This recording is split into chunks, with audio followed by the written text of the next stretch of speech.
The American media landscape has changed. What was once a source of information has become a battleground for political narratives. This shift is undeniable. It's impossible to ignore the role of media in the rise of political division and distrust in America. The coverage of Donald Trump's presidency in particular exemplifies this concerning trend. From the outset, many media outlets seemed to abandon objectivity. They adopted a hostile stance towards Trump and his administration. This was evident in their reporting, often laced with opinion and speculation. Facts took a back seat to sensationalism. The line between news and commentary blurred. This approach had a profound impact on the American public. It fueled polarization, deepening the divide between those who supported Trump and those who opposed him. The media's constant negativity created an atmosphere of anger and resentment. This made reasoned discourse nearly impossible. This essay will examine specific instances of biased reporting during the Trump era. It will analyze how these narratives fueled division and eroded trust in the media. Ultimately, it will argue that a free press must prioritize truth and objectivity. Without these principles, the media risks becoming a tool for division and manipulation. The Trump presidency was plagued by a series of damaging narratives, many of which were later debunked or proven misleading. These narratives, often amplified and promoted by mainstream media outlets, contributed significantly to the polarization of American society. They sowed distrust not only in the government but also in the media itself. One of the most egregious examples is the Russia collusion hoax. For years, major news networks like CNN and MSNBC relentlessly pushed the narrative that Trump had colluded with Russia to win the 2016 election. This claim, based largely on the Steele dossier, was presented as fact despite a lack of credible evidence. The media's obsession with this story fueled suspicion and division. It undermined faith in the democratic process, painting Trump's victory as illegitimate. Another example is the misrepresentation of Trump's comments about the Charlottesville rally. The media repeatedly claimed Trump called white supremacists very fine people.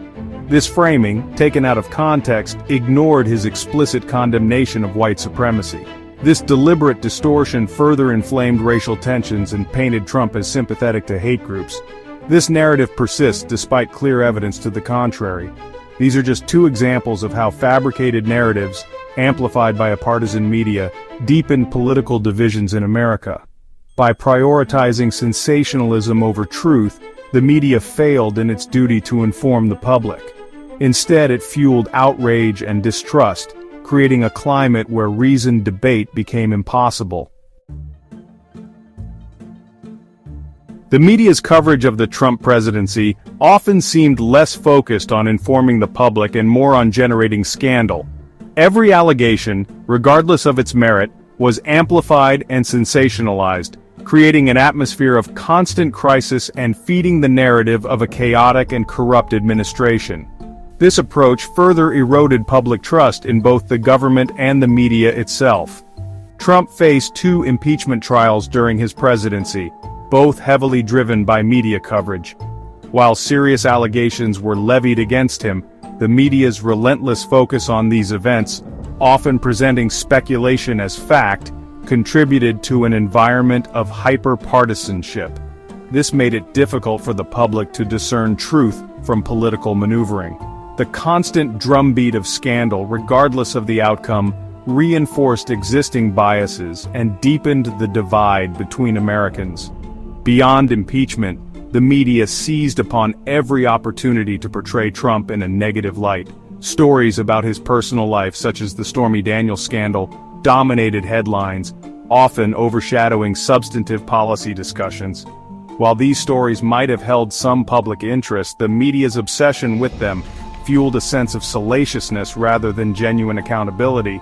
This relentless focus on scandal, regardless of its news value, had a corrosive effect on American political discourse.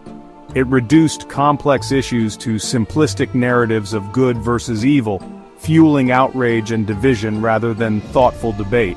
This approach benefited neither side of the political spectrum. It simply served to further erode trust in institutions and deepen the chasm between Americans.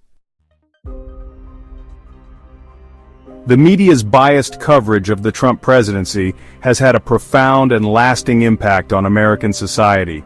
It has eroded public trust in institutions, fueled political polarization, and exacerbated existing cultural and social divisions. This decline in trust is particularly evident in the public's view of the media itself, which is now seen by many as partisan and unreliable. The constant demonization of Trump supporters by certain media outlets further deepened the divide. They were often portrayed as ignorant, racist, or even dangerous, effectively silencing their voices and dismissing their concerns. This created a climate of fear and resentment, making it increasingly difficult for Americans with different political views to coexist peacefully. The coverage of the January 6th Capitol riot is a stark example of how the media can exacerbate division.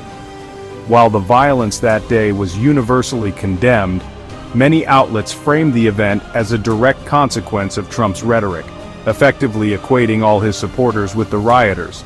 This simplistic and inflammatory narrative ignored the complexity of the situation and served only to further demonize Trump and his base. The consequences of this media environment are far-reaching. The erosion of trust in institutions undermines the very fabric of American democracy. The rise of political polarization makes it increasingly difficult to address pressing social and economic issues. The media, once considered a cornerstone of a free and informed society, now stands accused of fueling the very divisions it should be helping to bridge.